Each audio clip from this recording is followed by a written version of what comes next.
अभी मनाया तो इतने माला कर लिया, 2 दिन मन नहीं हुआ नहीं, फिर ये भक्ति रस भक्ति जल टिकेगा नहीं। आसपास परिपक्व मेड़ चाहिए।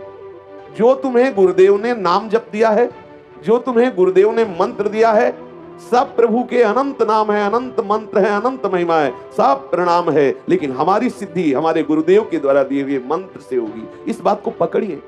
ऐसे ही जो भगवत भक्त है उसको मेड़ रूप से नियम बनाने चाहिए।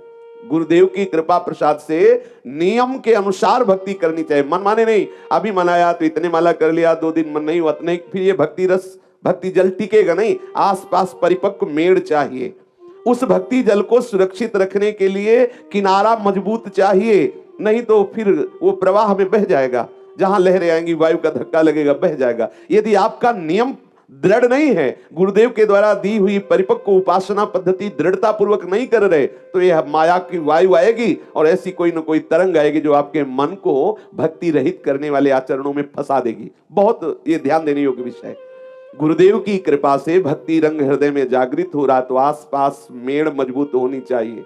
सरोवर की मेड़ मजबूत है तो जल सुरक्षित है। मेड़ है नियमावली, दृढ़ नियम।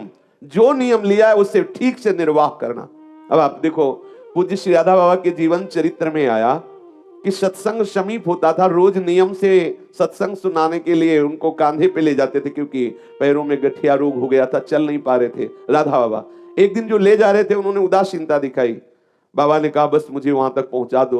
वो इतने सेवा में थक जाते थे और हरि की ऐसी लीला, तो उन्होंने कहा कि बाबा आपको जाना हो तो जाओ, हमारी इच्छा नहीं है कि सत्संग में ले जाए। देखो नियम निष्ठा, यद्यपि एकदम निष्काम महापुरुष है, पर उन्होंने प्रभु से प्रार्थना की कि प्रभु मेरा नियम है रोज सत्संग में जाना, बस इतना मुझे बल दे दो कि मैं सत्संग तक पहुंच जाऊं। एक बांस पड़ा था, उठाया, कड़िलते हुए सत्संग में गए। जब उनका पैर फिसला, एक बार साधना में थे, हाथ टूट गया, तो बाबा ने साधना नहीं छोड़ी। इस तरह का महापुरुषों के जीवन में देखा गया, ऐसी दृढ़ता नियम की, तो फिर उनका हृदय भक्ति रस से बढ़ता रहता है, सुरक्षित रहता है। ये अपने लोगों में जो कचाई है इसे छोड़ देना चाहिए। नियम निष्ठ होना चाहिए, एक दिनचर्या होनी चाहिए। ऐसी नहीं जब जैसा मनाया, ये साधना के लिए ठीक नहीं है। आज मनाया 20 माला कर लिया, नहीं मनाया तो 2 दिन बिल्कुल नहीं किया, आज मनाया तो पूरी चतुरासी जी पढ़ ली, 4 दिन नहीं, एक भी नहीं, ऐसा न किया जाए। एक नियमावली बनाई जाए, उसी दृढ़ नियमावली में भक्ति सुरक्षित रहती है। दृढ़ नियम होना आवश्यक है। मन क्रम वचन भजन दृढ़ नियमा, ये बेला भजन सुपक्व का स्वरूप है कि आपकी नियमावली से आपकी भक्ति सुरक्षित रहेगी। ऐसा हृदय में दृढ़ विचार करें। जीव गोस्वामी जी नियम का पूर्ण रूप से पालन करते थे। जैसे जल में धूल मिट्टी कीचड़ आदि के संयोग से वो जल गंदा दिखाई देने लगता है, दूषित हो जाता है, प्यास वाला नजदीक जाता है पर उससे पीने के लिए वो निर्मल जल नहीं मिलता क्योंकि दूषित हो गया है, किनारे में फिसलन भी हो जाती है।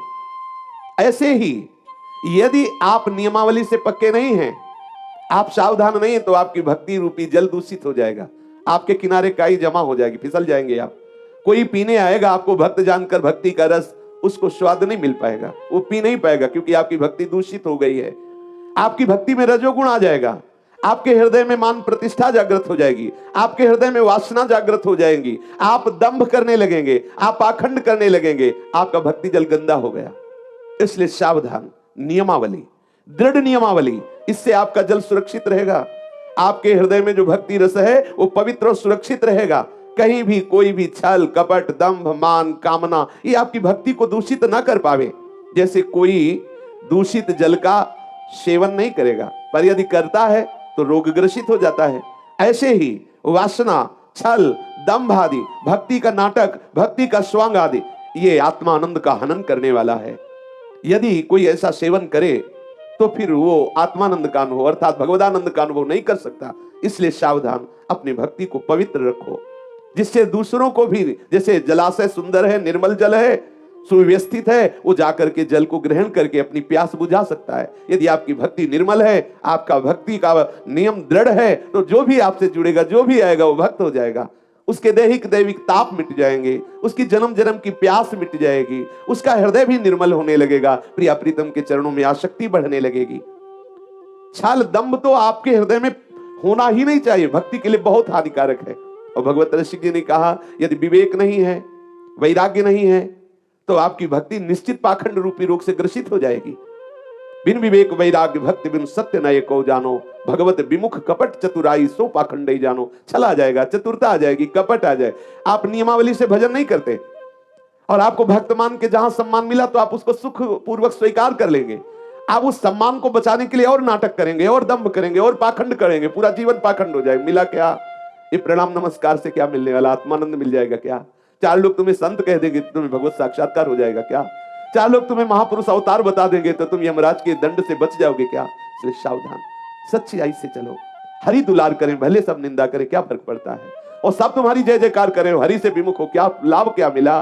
क्या लाभ मिला? इसलिए अपने प्रीतम को रिझा। सच्ची बात, क्या होगा इससे? होगा क्या? चार लोग कह दिए महात्मा हो, हृदय काम क्रोध से जल रहा, क्या महात्मा?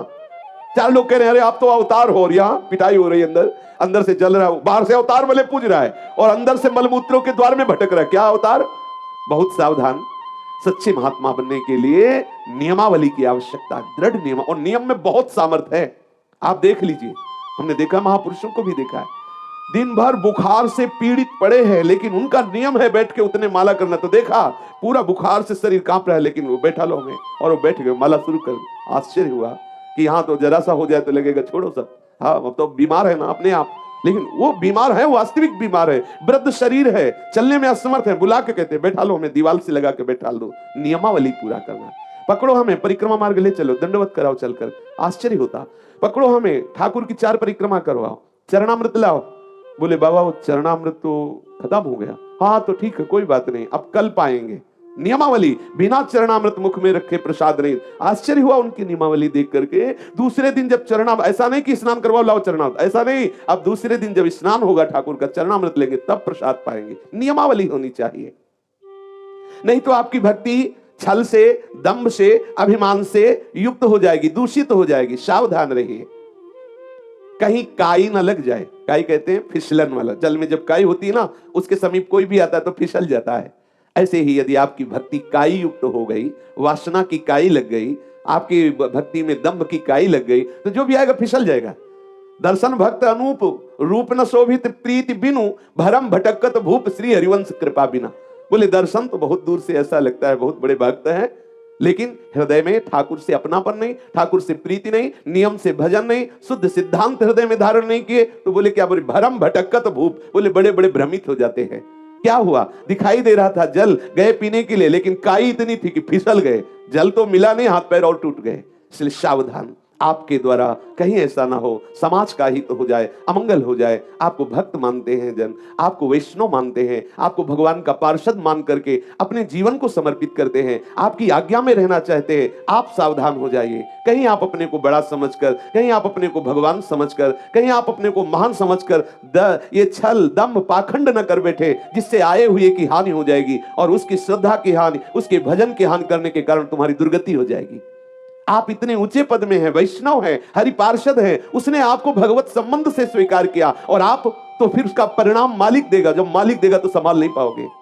हम कामी हैं, क्रोधी हैं, लोभी हैं, चलेगा, प्रभु के चरणों का आश्रय ले लो, वो बड़े कृपालु, स्वीकार कर लेंगे। लेकिन अपने को हम महात्मा मानकर, वैष्णव मानकर, भगवत पार्षद मान करके दुराचार प्रवृत्तियों का पोषण, दंभ का पोषण, पाखंड का पोषण नाश हो जाएगा। सावधान, वो सर्वांतर्यामी प्रभु देख रहा है कि तुम्हारे को किस भाव से समर्पण किया जा रहा है, तुम क्या कर रहे हो, वो जान रहा है। इसलिए प्रभु से कभी छल कपट द्वंद्व मत करो, क्योंकि वो सर्वांतर्यामी तुम्हारे हृदय में ही बैठा देख रहा है। सच्चे बनो। हे नाथ, मैं नीच हूं पर आपका हूं।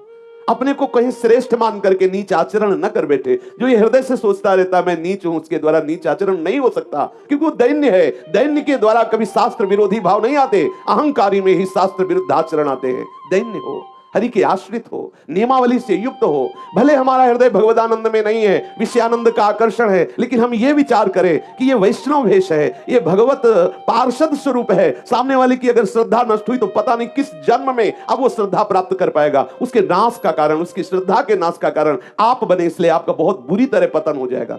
इसलिए साधक सावधान रहे। अपने भक्ति रूपी जल को पवित्र रखने के लिए चतुरता, कपट, छल, दंभ, मान, प्रतिष्ठा, अपने में श्रेष्ठ भाव, इनका त्याग करें, क्योंकि इनसे भक्ति दूषित हो जाती है।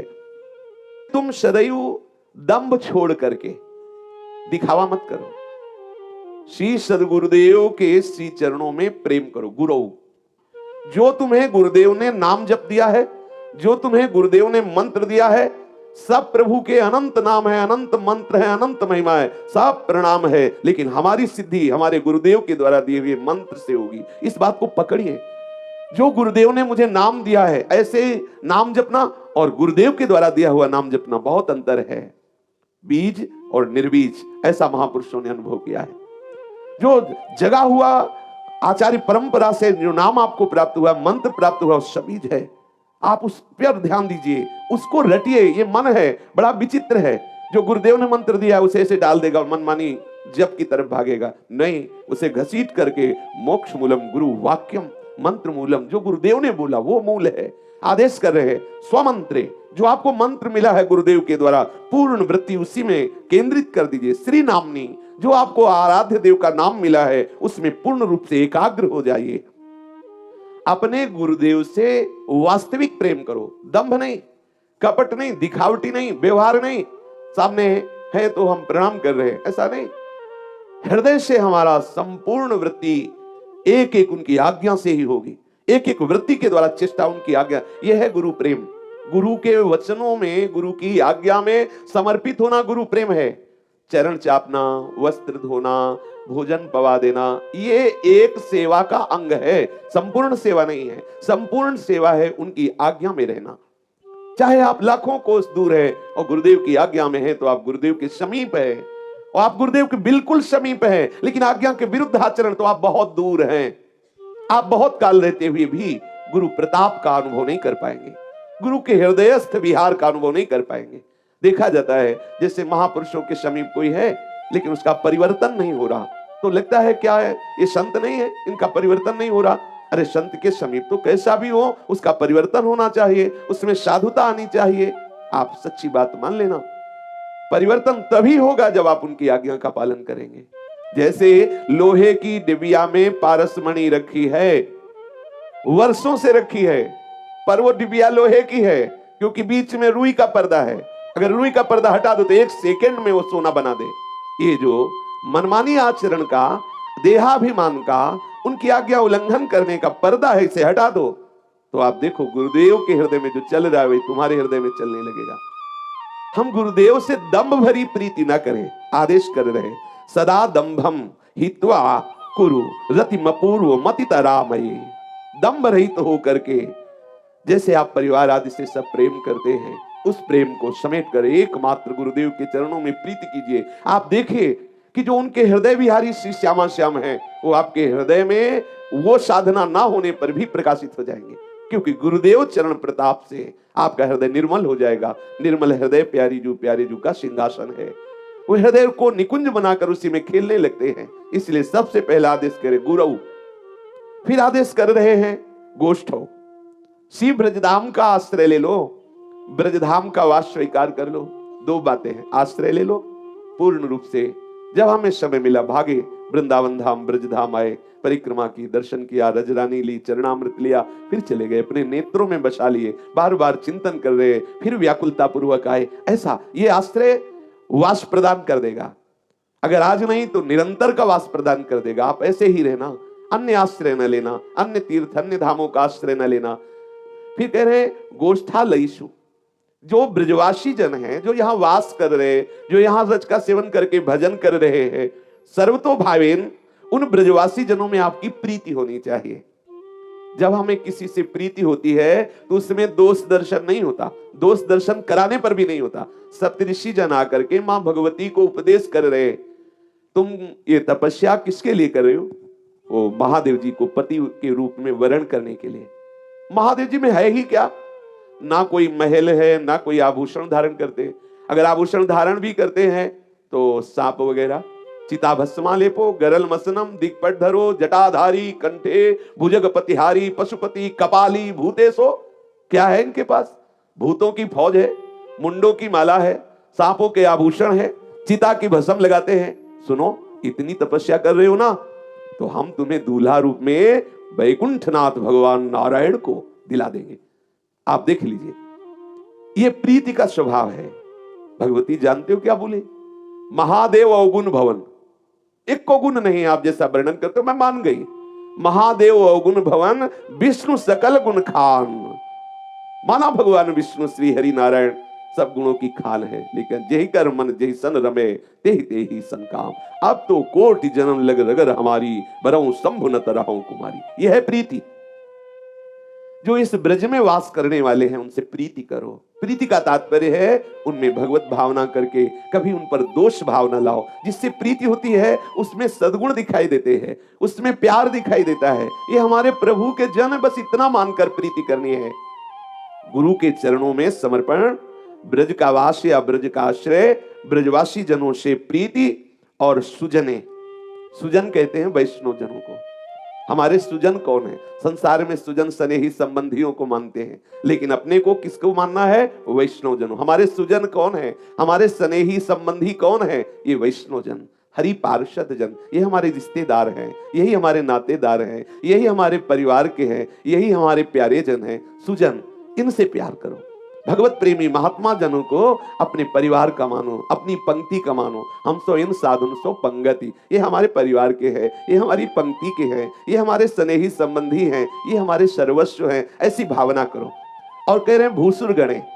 वैसे शास्त्र सिद्धांत में भूसुर कहते हैं ब्राह्मणों को, लेकिन यहां भाव देश में भूसुर इस भूमि के प्रगट देवता है साक्षात ये प्रेमी जन, ये संत प्रेमी जन। संत प्रेमी जनों का आश्रय वैष्णव जन का तात्पर्य है जो आचार्य परंपरा से वैष्णव पद्धति से दीक्षा लिए है। भले उनमें भगवत प्रेम नहीं है, भले वो निरंतर भजन नहीं करते, लेकिन वो हमारे सुजन स्नेही संबंधी है। और भूषुरगण वो साक्षात इस भूमि के प्रगट देवता है जो भगवत अनुराग में मगन डोल रहे हैं। हमें उनसे अपनापन करना है, हमें उनके प्रति पूर्ण भाव वृत्ति रखनी है। वो चाहे प्रच्छन्न रूप में कैसे भी घूम रहे हो, जो भगवत अनुरागी जन है उनके चरणों में नमन है। आचार्यों के द्वारा उपदिष्ट मार्ग, गुरुदेव के द्वारा जो उपदिष्ट मंत्र है, नाम है, इसमें प्रीति करो। गुरुदेव के चरणों का आश्रय लो। वैष्णव जन अपने स्वजन संबंधी है, ऐसी भावना करो। भगवत प्रेमी महात्मा ही साक्षात प्रगट देवता हैं इस भूमंडल के, ऐसी भावना हृदय में रखो। ब्रजवासी जनों से प्रीति करो। प्रिया प्रीतम के श्री चरणारविंद का आश्रय लेकर निरंतर भजन परायण रहो। इससे बढ़कर कोई सिद्धांत नहीं।